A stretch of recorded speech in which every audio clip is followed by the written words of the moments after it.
Well, hello everybody out there on the Bowers Tribe Facebook tour. Today's Monday. This is my 15th interview, day number 8. I have a privilege and my honor to be able to sit here with my old buddy Dan Davis. This is my very first interview from somebody from my back in the day life. Almost 30 years I've been connected with Dan Davis. And so it's way above and beyond a lot of my other people that I've interviewed up to this point, where we've only have like maybe 8 years history. I got 30 years history with this guy, so it's going to be a little bit of a challenge to figure out how we're going to connect on certain topics and keep it within a timely manner. But he has a lot of amazing experiences, and we have a lot of things going on. He's been known as a musician here in Utah as well as other parts of the United States. And his current band, Seven Daggers, with a bunch of my other buddies, and we played in multiple different bands together, from Sadhana way back in 1989 to Waterfront. And then I witnessed Trip Hammer and all these other different bands that he's evolved with, and he moved away and came back, and I moved away and came back, and there's been a lot of stuff going on. And so I just want to ask you, Dan, so your evolution has just been huge. You've had ups and downs like a lot of people. Your spirituality has grown, and then some darkness has happened, and lots of different things.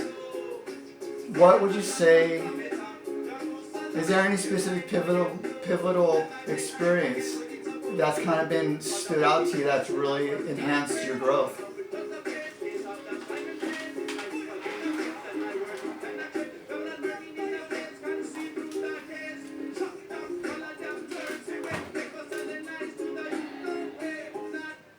I had the opportunity to meet a mystic that lived on the street. A homeless kid who was raised Hasidic, and I initially thought he was a local musician that played guitar over at the old Sugar House Coffee, and I approached him and asked him, when are you going to be playing again? I love your music. And he informed me that I wasn't who I thought he was. Mm-hmm. And he told me that this is the 3rd time today I've been approached. People have thought that I am this person. Uh-huh. And anyway, he ended up being new to the city. Okay. And wasn't who I thought he was, but nonetheless I ended up sitting with him in the patio area of Whole Foods, and we had a long, in-depth conversation, and then I let him stay at my house for a few days. And he came from a religious tradition that I wasn't real familiar with. Yes. Hasidism, or Hasidic Judaism. Okay. A very strict version of Judaism, mm-hmm. And he challenged me on all of my dogma, and I had some profound spiritual or mystical or religious experiences with him that I can attempt to articulate. Yes. But almost had to be lived to be told. Yes. And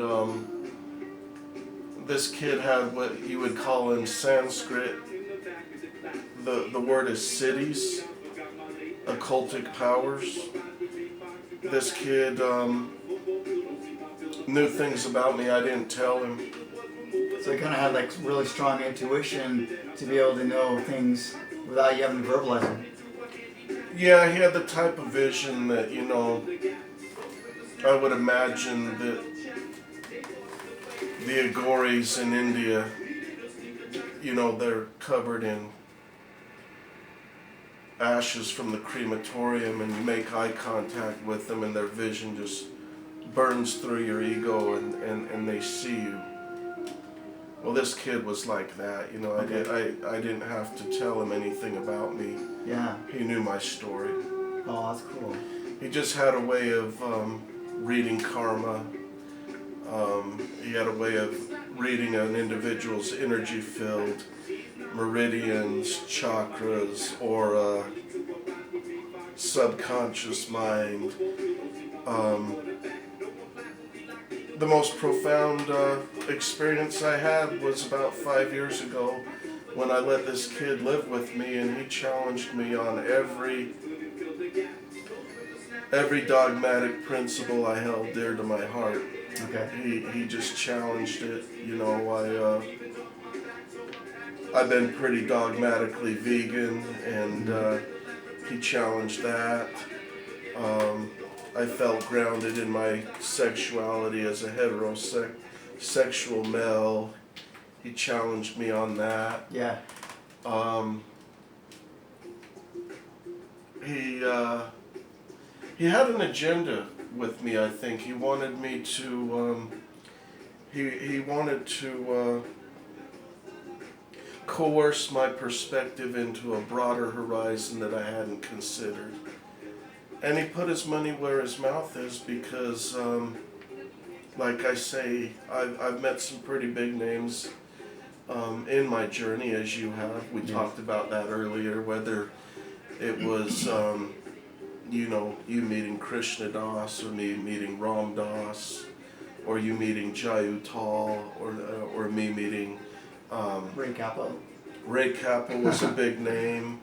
I also had the opportunity to have several darshans with Swami Chinmayananda. I had a couple of darshans with Satguru Shivaya Subramanya Swami. I met a lot of the big players in the Hare Krishna movement.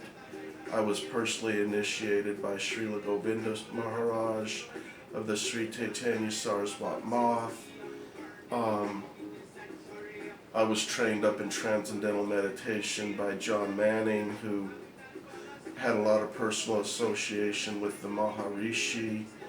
And I've seen cities. I've seen charismatic personalities that can spellbound audiences and captivate audiences and hush crowds and all that.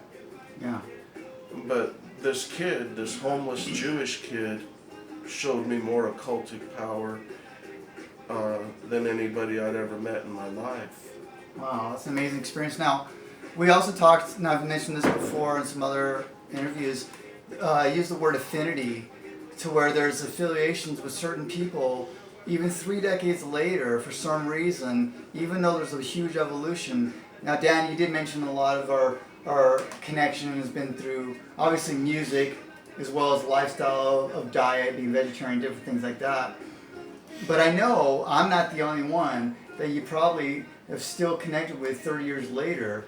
And so, what would your experience be, or your explanation of that be, to where, what brings people and consistently brings the same people into our lives 30 years later, 40 years later, that we're still connected with on a good level and still have some affiliation even though it doesn't look like anything it did 30 or 20 years ago? Well,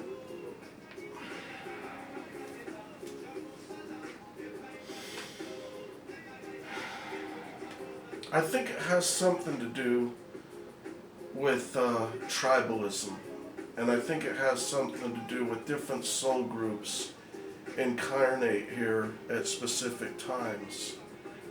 And I think that here in Salt Lake specifically, there have been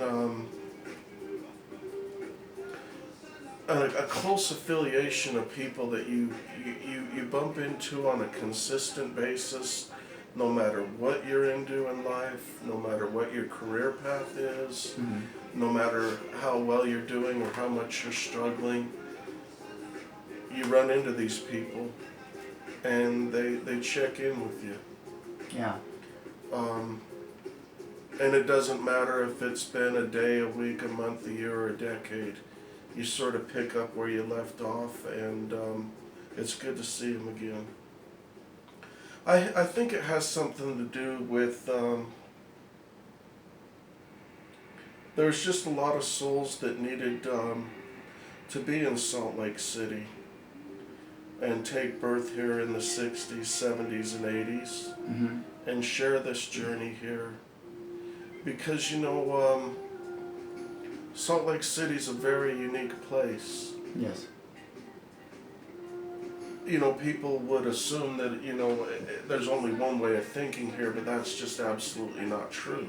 No, especially born and raised here and living a totally different lifestyle and affiliation with so many different people and experiences across the valley. I mean, there's over 2 million people, I believe, in the valley, and it just keeps growing. And we've traveled. I've traveled the U.S. You've traveled. We went to Berkeley, California, and toured together. We've seen all different people in different aspects of lifestyles, and there is a little different of a connection here in these mountains in Salt Lake City, Utah, like you said. There really is. And about the city, when the hippie thing was flourishing in America, it was going down in Salt Lake. Yes. When the punk rock thing was flourishing in America, it was going down in Salt Lake. The New Age thing, the vegetarian thing, the vegan thing, the straight edge thing, the hardcore thing. It's happening here. Yes. So there's plenty of alternative ways of thinking here.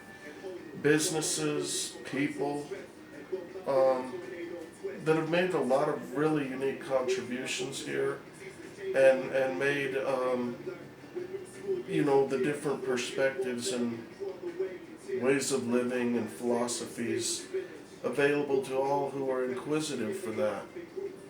I mean, if you're interested in veganism or vegetarianism, Salt Lake City is like a mecca. Yeah.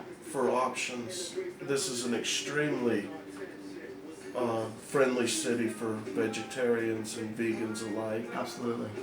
It's an extremely friendly city for people who are interested in the New Age.